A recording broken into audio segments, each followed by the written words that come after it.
Hi, this is Tim Hamilton, the co-host of the Maryland Crabs, and I'm here with a crab cake for your listening pleasure. What's a crab cake? Well, it's not quite a full episode, it's just a little snippet. Stay tuned and check it out. Make sure you check us out on theMarylandCrabs.com. You can follow us on Twitter at MD Crabs Podcast or find us on Facebook at the Maryland Crabs Podcast. Don't forget, subscribe, rate us, iTunes. Go there now.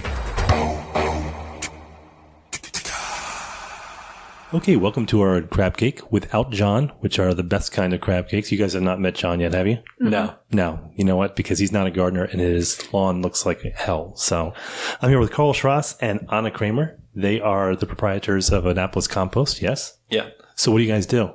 Trick question, compost. Well, we actually don't do the composting. Okay, well, thanks for coming in. So we'll just be...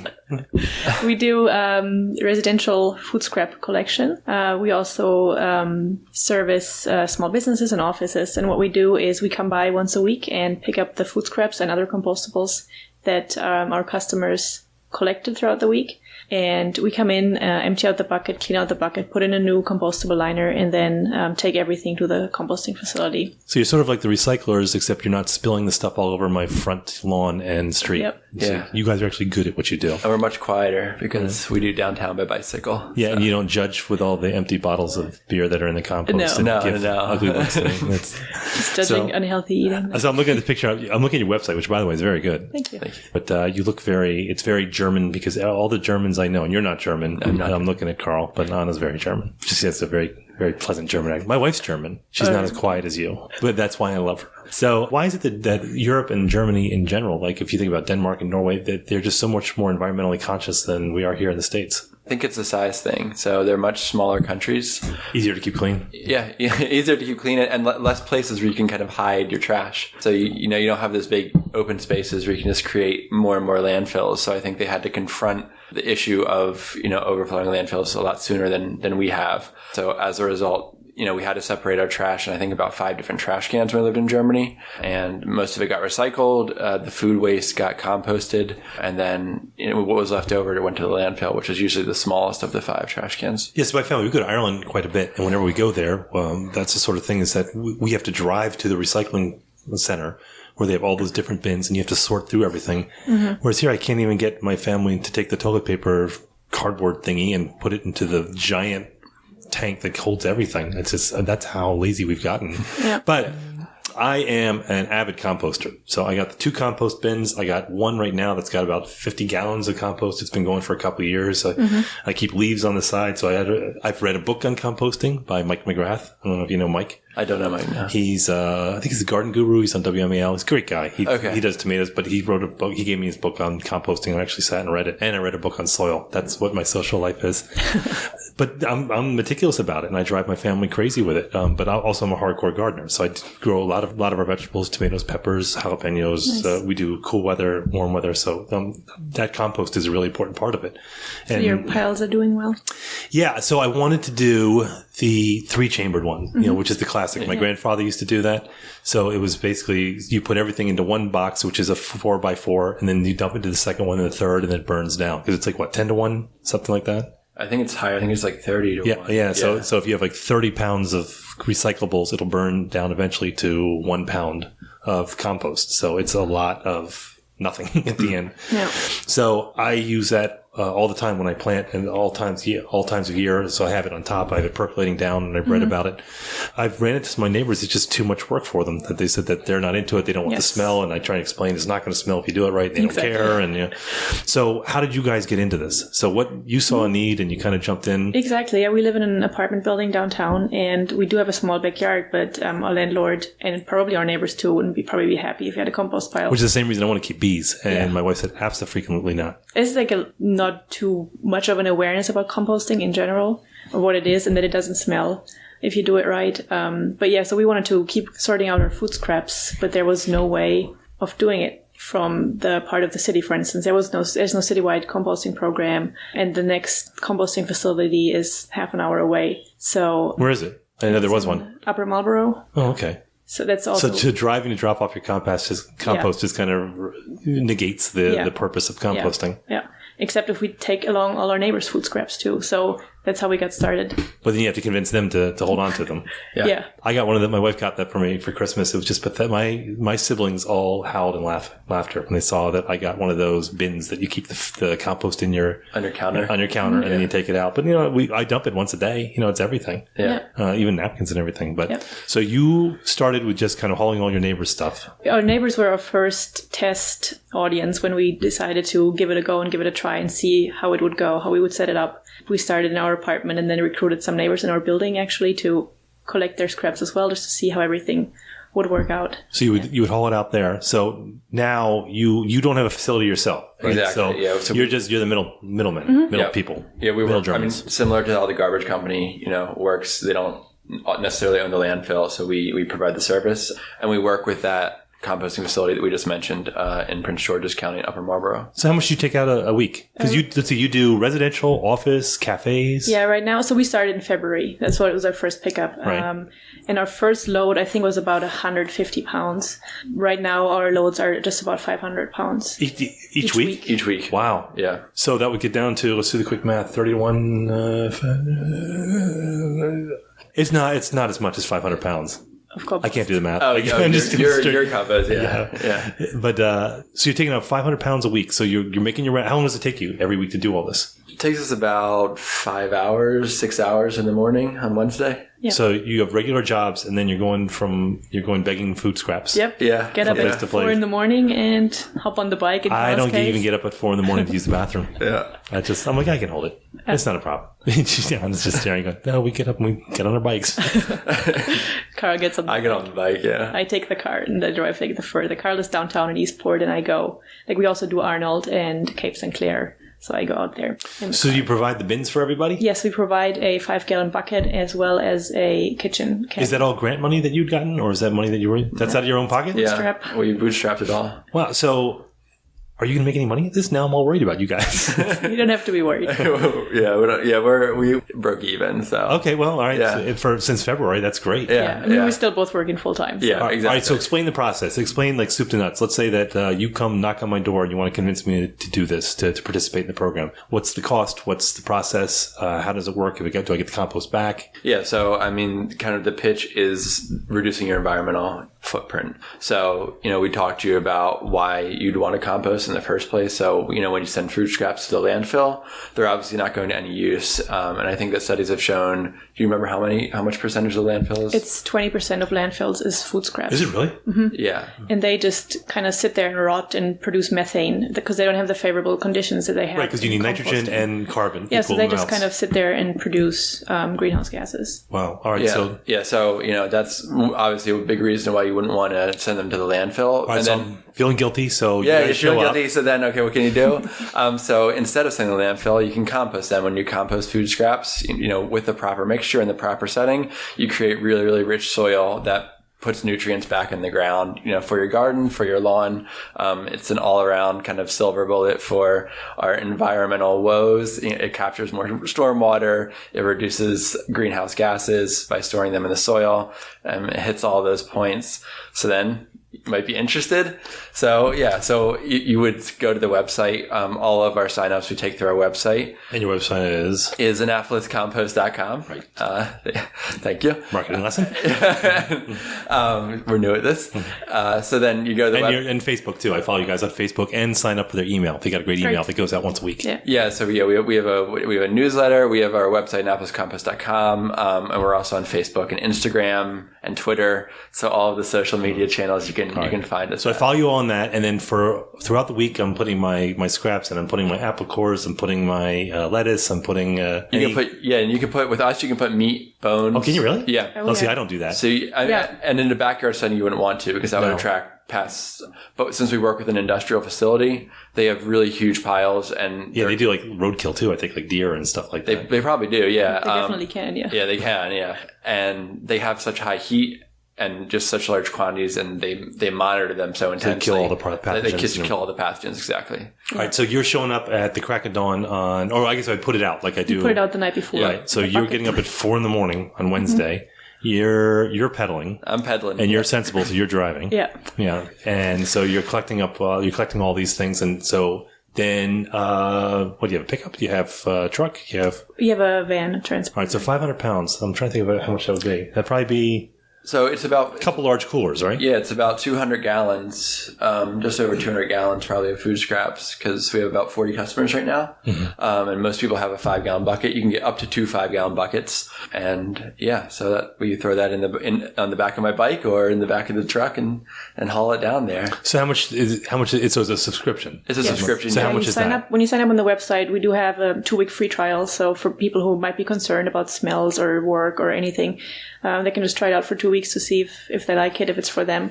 And then after the 2 weeks, it's a monthly fee of $29. Okay, so $30 for all the compost. Now, once it gets sent out, but you have the option to either get that back or you can donate that, right? Exactly, yeah. Yeah, we do offer compost bag twice a year, in the spring, once in the fall.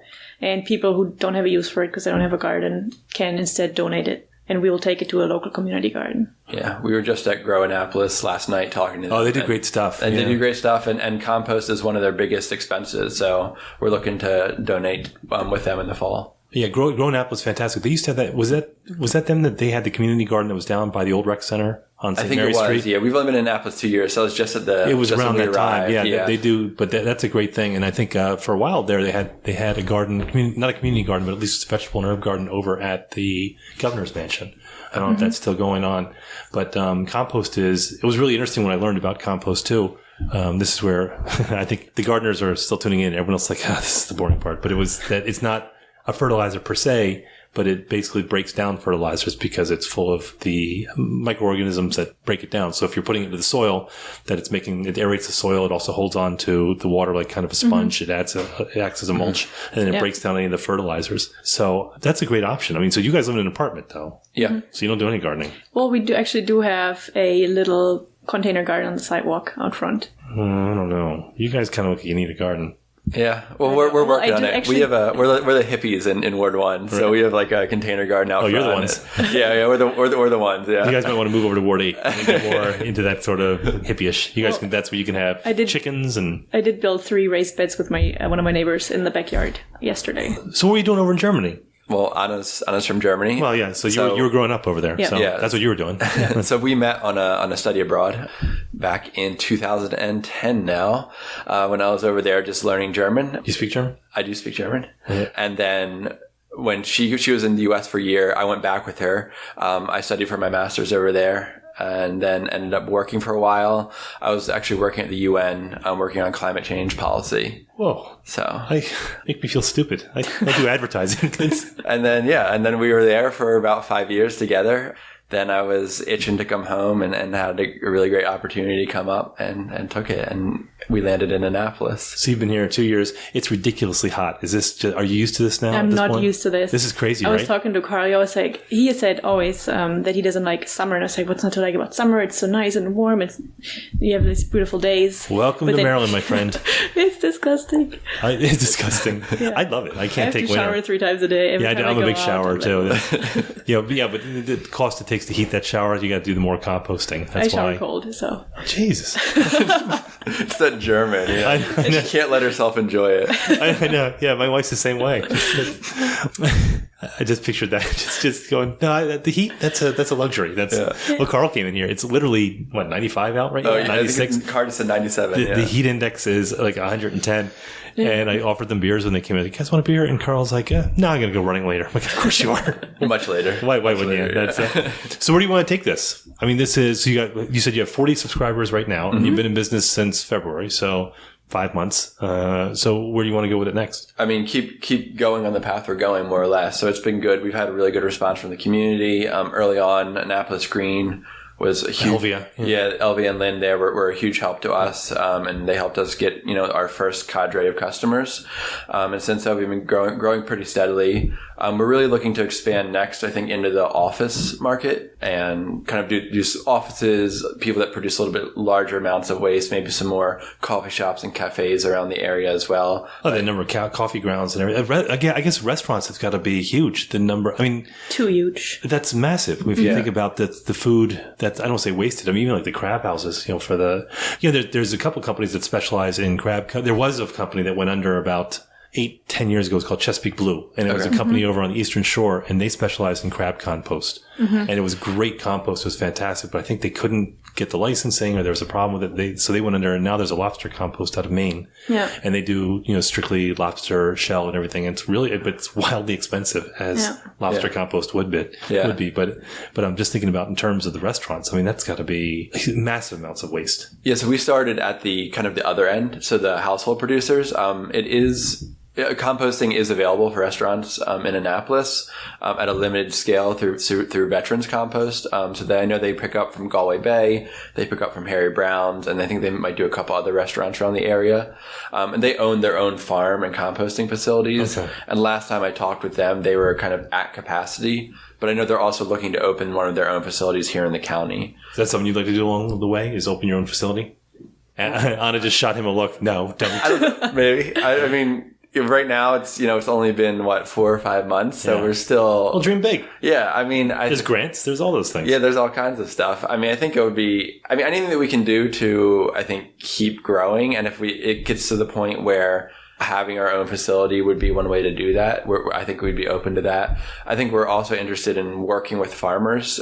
So the way the composting regulations are written right now, they only come into effect at a certain level of size for the composting pile. So looking at where there's extra capacity and working with local farmers so that, also we can maybe give them compost that they could use in their fields to support them, or, just kind of find a way that we could better support the local food movement as well. So out of curiosity, so we talked about, let's say that I'm donating compost, or I'm providing the compost with a service.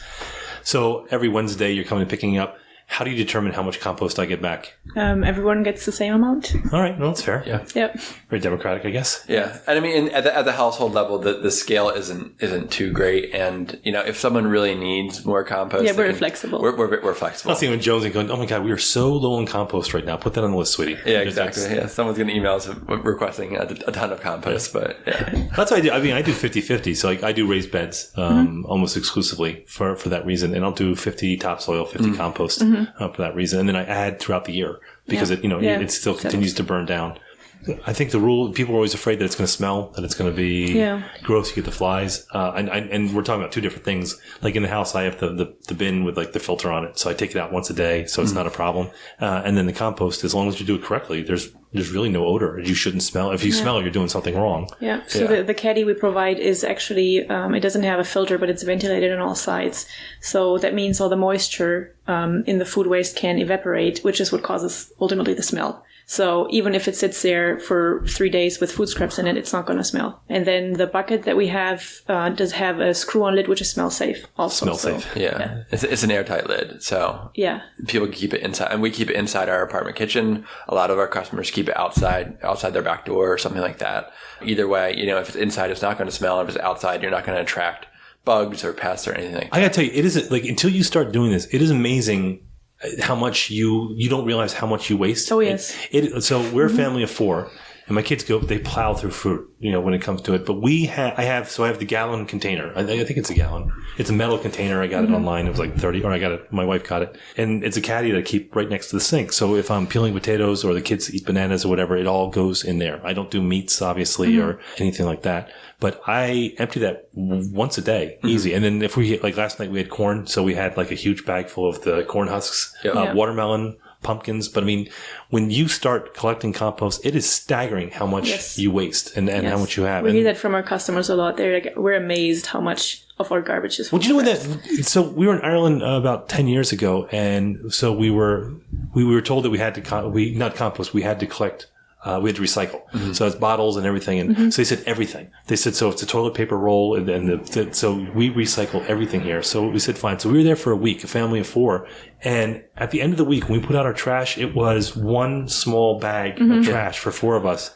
Whereas here, that would have been 4 or 5. And that was when it really hit me. And I'm not granola. I'm not hippie-ish. I'm not any of that. Yeah. But I'm like, all these years we've been wasting this much stuff. And especially as a gardener, I'd buy all this fertilizer all the compost. And I'm like, I can't believe I'm buying this stuff when I'm throwing all this stuff out all the time. So we've gotten really good about it. Additional benefits of composting in the backyard or with us is that you really, really reduce your garbage output. So we only take our trash out maybe once a month because we don't even produce that much anymore. Plus, it doesn't smell, so it doesn't matter if it sits there for a month, because it's really just plastics that can't be recycled and no food scraps. So what non-food stuff? Like I do, like again, like I said, like the paper towel rolls and the toilet paper rolls, and I'll do like napkins and all that sort of thing. I guess you can do paper because it's all soy based. Yes, you can. I mean, I don't know if they would give it to you guys, but I mean, I do it because you're supposed to add 50% nitrogen, 50% carbon, and carbon's like dried leaves. And for you guys know this, joking me, like, yeah, I know, but it's like dried leaves and newspaper safe as long as it's not the glossy, but because it's got the soy based ink. Yeah. But so what non-food items do you all take in the So bins? all uncoated paper products that have been soiled with food, for instance, pizza boxes, which they usually get greasy, either on the bottom or both on the bottom and the top. And then that means you can't recycle them anymore. They're not good for recycling. But you can still, don't. When I get home, I go out to my recycling bin. I got something to do. So yeah, we can take those. We can also take all compostable tableware. So there's compostable products out there where it says compostable in an industrial setting, which means it wouldn't break down in the backyard compost again. Oh, gotcha. But it looks like plastic, it feels like plastic, but it's that's the stuff you get like Whole Foods when you eat there. They have they have compostable. Yeah, and Brown Mustache downtown, they use it as well as Rutabaga Craft Juicery in West Annapolis. So we take from both of them, we take their compostable tableware. Gotcha. But you can. Well, I couldn't do that because I can't get it hot enough. Exactly. It doesn't get hot enough yet. And what we're talking about with that is that a pile has to be 160 degrees. Sounds about right. Yeah, so a pile generates heat by itself around 160 degrees. So if you put your hand in it, it would be ridiculously hot, and that kills all the pathogens that's in the food. That's why it's all pure. So it's got to get to a certain temperature, and some people have trouble doing that for various reasons. But I think the industrial places don't have a problem, so it's easy. No, you should see those piles. And I mean, it's such an eye opener for everyone that thinks that compost smells too, because we go there and we're looking at acres of compost, and that's still processing. And they have those big augers which turn them too, exactly. Yeah, and they have like the Gore-Tex fabric that goes over top to shield it from rain and all of that. But we go there every morning, and we're in the pile of just the food scraps, not even the compost yet. And it really doesn't smell offensive at all. I mean, it actually has a kind of a sweet, almost like a yeasty smell like you have when you bake bread. I do sourdough because I'm a big sissy. Yeah. So I got to feed my starter every night. Oh, yeah. So I'm so used to, like, I can smell now when it's like having a pet. Yeah, it is. I take better care of my starter than I do my kids. So it's feeding it every night. And but it's got that smell that kind of you get. It's funny when you get in tune with all these kind of processes of nature. You kind of understand the smells and everything else that goes along with that. So right now you have 40. You want to expand. Do you get to a point where you're like, we got to cut off because we can't do this in our day job?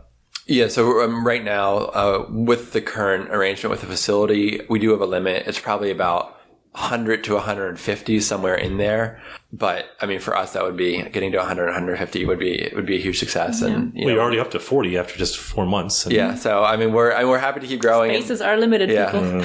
Yeah, exactly. See, she's getting the marketing thing right now. She is. That's called a call to action, Karl. Yeah. That she just did. She made people panic a little bit. So how do they sign up? They go to the website. You have a 2-week free trial, right? Correct. Yes. And so after that, you can say, I want to continue this. I want to try it. And so you can either get the compost back on a regular basis, or you can donate it to. I'm sure you have a list of local people. Yeah, we have a lot of people that are interested. So yeah. Oh, okay, and sign up for your email. That goes. I said they came out every week, but I think it's every 2 weeks. Every we have 2 weeks. A newsletter. Yeah. You can sign up on the website on the front page if you scroll down. We have some information on what we're currently doing with the business, some recipes, news, compost related news items. So it's AnnapolisCompost.com. And you can find you on Annapolis Compost on Facebook. Correct. Yep. Yes. And you're on Instagram. Also Annapolis Compost. And on Twitter you are ANP Compost. I do follow you there. I'm a Twitter junkie. Okay. I love Twitter. And so all those places, a website's really good. A newsletter's really good. I would sign up, but I already do it. So there. But I'd like to come hang out one day and see the facility. I actually really love that stuff. Oh yeah. Yeah. You can come along and. Yeah, they do tours and everything, so you're not the only one that's interested. Yeah. You and a bunch of other gardening nerds. Yeah, I'm a gardening nerd. I swear, I used to be, I'm going back to my college reunion right now, and I'm talking to some of the guys, like, oh my God, we thought you'd be dead by now. What are you doing? I'm like, I'm gardening. Like, no, seriously. I garden. I garden my ass off. That's what I do. Garden saved your life. Well, not really. I'm in school. I'm still out till 2 a.m. drinking beer and gardening. It's more drunk gardening. It's just going, I'm going to try and crossbreed a radish and a potato. Let's see what happens. But right now, it's just watering. I spend spend an hour and a half watering every night, and then going through turning the compost. And I don't have a social life at all. It's kind of pathetic. And now I'm tired of talking about it. But in the meantime, folks, you can find us on Facebook. We have a page and we have a group. You can find us at info@themarylandcrabs.com if you're sending us an email. We are at themarylandcrabs.com. That's our webpage. You can sign up for our podcast at Apple Podcasts or Google Play. You can find us on Alexa. We are not on Instagram yet, so you guys have us beat there. But on Twitter, we're at MD Crabs Podcast. I'm at Tim Hamilton 47 and John's at Annapolis. And I want to thank you guys for coming in. This is great. I'm actually been watching you guys for a while, and I want to get you in. That's the gardening nerd in me. But I want to have you guys back when you hit your capacity. When you open your new facility. So Karl, Anna, thanks for coming in. I really appreciate it. Thank you. This has been the Maryland Crabs Podcast with Tim Hamilton and John Fernay. Sure to follow them in all the regular places, Facebook, Twitter, YouTube, and online at themarylandcrabs.com. Take a moment to rate us on iTunes. Now, get the hell out of my kitchen. Seriously, go! You're still here? It's over. Go home.